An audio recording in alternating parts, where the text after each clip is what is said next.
Ambassador Karen Thol's translucent membranes flickered with distress as she watched the human vessel materialize from faster-than-light transit. The ship was nothing like the sleek crystalline vessels of the Galactic Communion. It was brutal, angular, scarred with battle damage that had never been properly repaired. The name etched across its hull read Indomitable in harsh, blocky letters. "They actually came," whispered her aide, Pelox, his feathers rustling with nervous energy.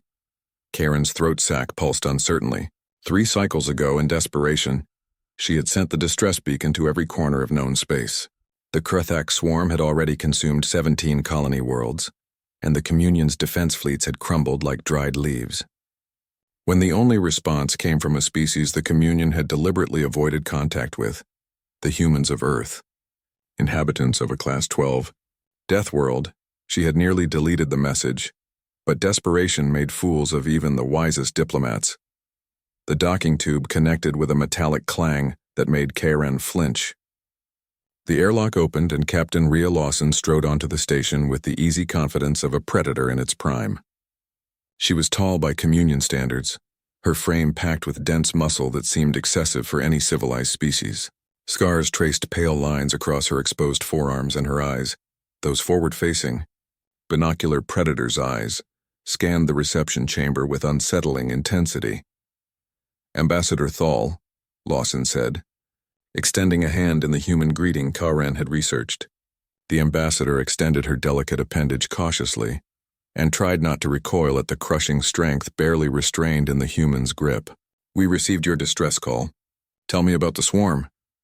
Karen led the human captain to the tactical center, where holographic displays showed the relentless advance of the Kruthax.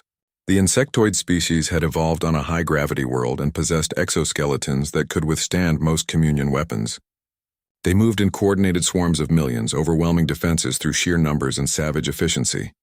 "They are unstoppable," Karen said, her voice modulator trembling. "Our strongest vessels cannot penetrate their armor. Our most powerful weapons barely slow them. We have lost 30 billion souls, Captain. 30 billion. Lawson studied the displays silently, her jaw tight. Behind her, 3 more humans had entered, her command crew, each looking as dangerous as their captain.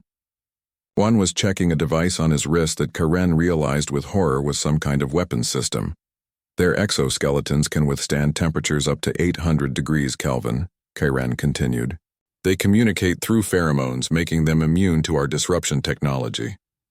They reproduce rapidly and consume everything organic in their path. Captain, I must be honest. We asked for help, but I fear even you cannot." "We'll handle it," Lawson interrupted, her tone flat and certain. Karen's membranes rippled with confusion. "Captain, you do not understand. The swarm has defeated fleets of thousands. You have brought 1 ship." Lawson smiled, and Karen suddenly understood why herbivore species across the galaxy feared the baring of teeth. "Ambassador, we're from Earth. We've been fighting wars since we climbed down from the trees. We've survived ice ages, plagues, predators that hunted us for sport, and our own worst impulses. We've fought wars in every environment our world could throw at us. Frozen tundras, boiling deserts, crushing ocean depths, and the vacuum of space." She tapped the holographic display, zooming in on the swarm's formation. "Your species evolved on garden worlds with stable climates and abundant resources. You never had to develop tactics for survival against impossible odds. But humans? We're persistence predators, Ambassador. We don't give up.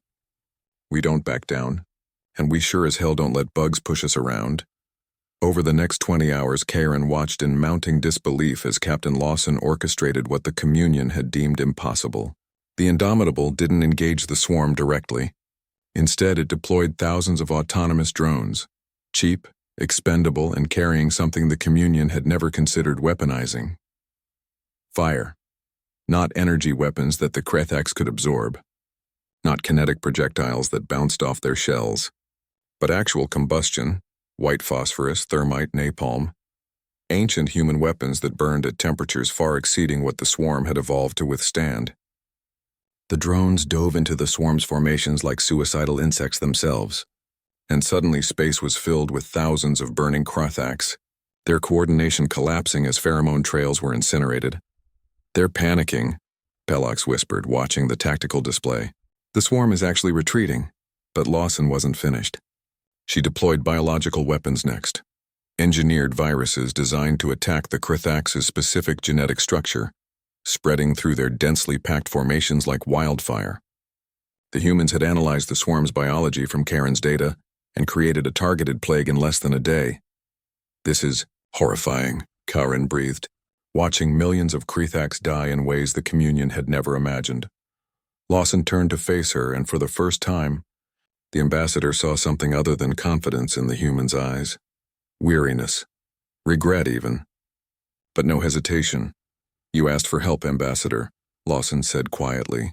"You asked Earth to send aid. But you need to understand something. We're not like you. We didn't evolve in paradise. We evolved in hell, and we learned to bring hell with us wherever we go. When you called us, you didn't just ask for help. You unleashed Deathworlders on your enemy."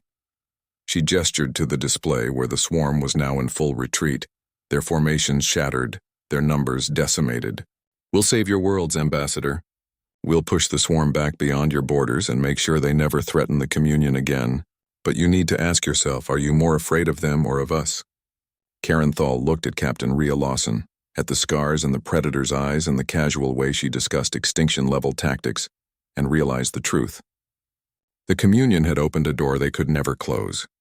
They had invited humanity to the galactic stage, and nothing would ever be the same. The swarm had learned to fear Deathworlders. Soon the rest of the galaxy would too.